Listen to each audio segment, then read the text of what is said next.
Hello Stampers and Crafters, welcome to my YouTube channel.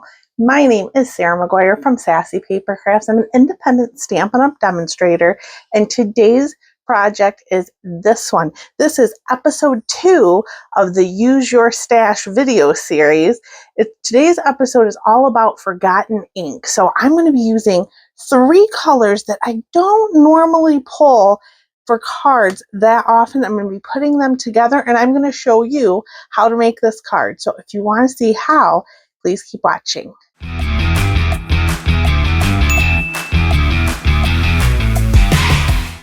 So this card is going to be using the Charming Day bundle. I really like this bundle. It reminds me of one we've had in the past that is now retired. I can't remember the name of it right off the top of my head, but it's so pretty. I love these flowers. They are great for coloring, and I love the style of the sentiments. This bundle also includes the Charming Day dies, which we're going to be using these 2 dies today. And these cut out standalone flowers as well as the stamped images. So episode 1 of the Use Your Stash videos was all about designer series paper and using up that designer series paper. I am using designer series paper on today's card. This is the Subtle Collection designer series paper, but today's episode is really using up those ink colors that you don't reach for. And for me, it's these 3. So we have Granite, Highland Heather, and Lost Lagoon. Now I will admit Highland Heather is actually one of my favorite Stampin' Up! Colors, but for some reason when it comes to cards, I don't reach for it that often. Lost Lagoon is another one. I love the color. I just don't pull it very often. And Granite's just a great neutral to set in the background, but I usually either go for like Smoky Slate, which is a tone lighter, or a basic gray, which is a little bit darker. So let's get started at making our card. I have a scrap piece of basic white. I'm going to move this out of the way, and we're just going to do our stamping first. So I have some StazOn ink. Now StazOn is a permanent ink. It is not water-based like our other inks. I use a special StazOn remover StazOn cleaner to get it off of my stamps.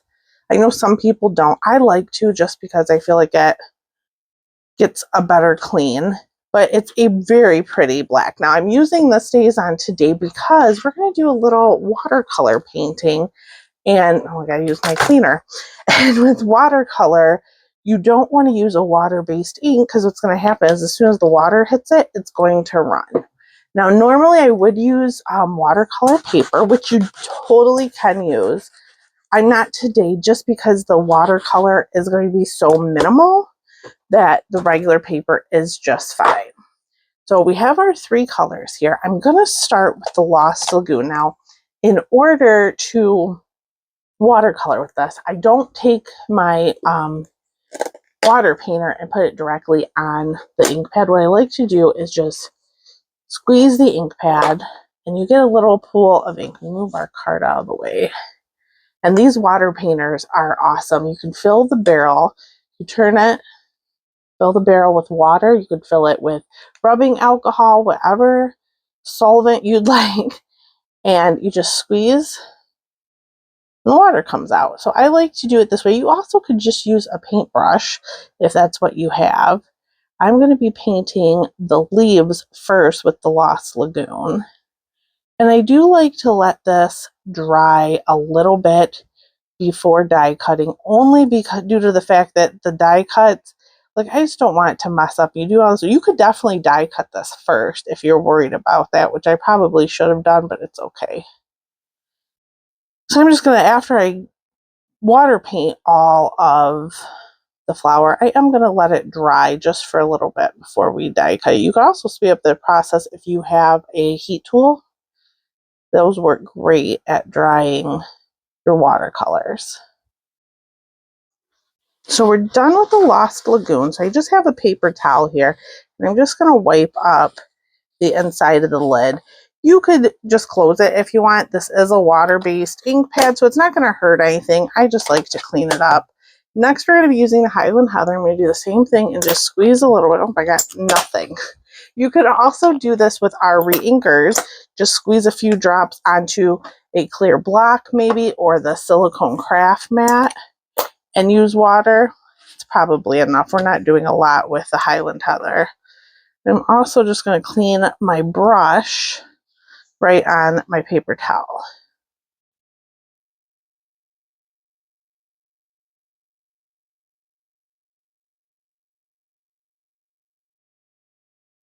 Now that we're done with the Highland Heather, I'm just going to go ahead and clean up that ink pad. And then our last color is the gray granite. And really, we only need the tiniest bit for the center. This is probably way too much.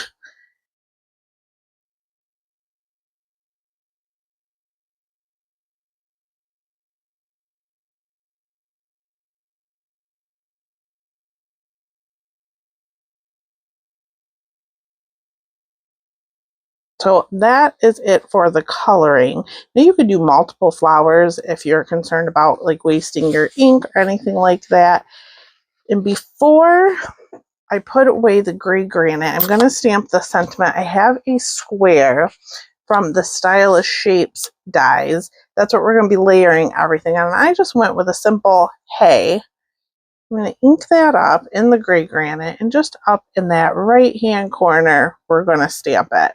So I'm going to let that dry a little bit, and then I'm going to die cut it using the die in the bundle. I'm also going to cut 2 of the leaves from Lost Lagoon cardstock.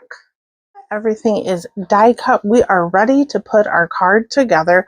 Again, I have the Subtles Designer Series paper, which I cut down. This piece is 3 inches by 5 1/4, and it's going to go onto a piece of basic gray granite that is 5 1/4 by 4.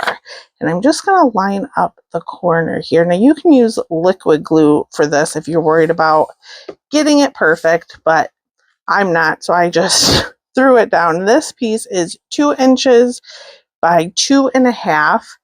And again, we're going to put it on this gray granite that is just a 1/4 inch larger. So it would be 2 1/4 by 2 3/4. And then we're just going to take our Stampin' Seal and kind of put it in the middle but up. And then for our elements here, I'm going to grab some glue dots. And I'm just going to take one. Oops, I got one on my thumb. I'm going to take one, put it on the back of that leaf, and just set that, oops, down here. It's sticking to my thumb and not the paper. There we go. Then I'll take another one. We'll just put it right on that square and put our leaf like that. And then we have some Stampin' Dimensionals here. Somewhere in my life, here they are, for our flower. I'm going to take 2, I think. Pop that flower up and just hide those glue dots like that. And then we're going to take some dimensionals and put them on the back of our square. Again, the square comes from the Stylish Shapes dies. Absolutely love Stylish Shapes. I think I use them all the time. I'm just going to pop that just like that. And then we're going to put some Stampin' Seal on the back and adhere it to our thick, basic white card base. And to finish it, we're going to use some of my favorite gems, the opal rounds. Now these come in clear, daffodil delight, and night of navy. We're going to use the clear. And just pop 3 of those right onto your card. And that is our card. So I hope you enjoyed this project. I would love to hear in the comments, what colors do you never reach for? What colors do you need to use? Maybe we can come up with some color combos to inspire you. I want to thank you so much for watching. If you remake this card, be sure to share it. Tag me at Sassy Paper Crafts. I'm on Instagram and Facebook. If you liked this video, please give me a thumbs up and subscribe to this channel to see more videos from me. I want to thank you so much for watching, And sometimes you don't need to buy new supplies. The prettiest projects might come from something you already own. Thanks again for watching, and I will see you next time.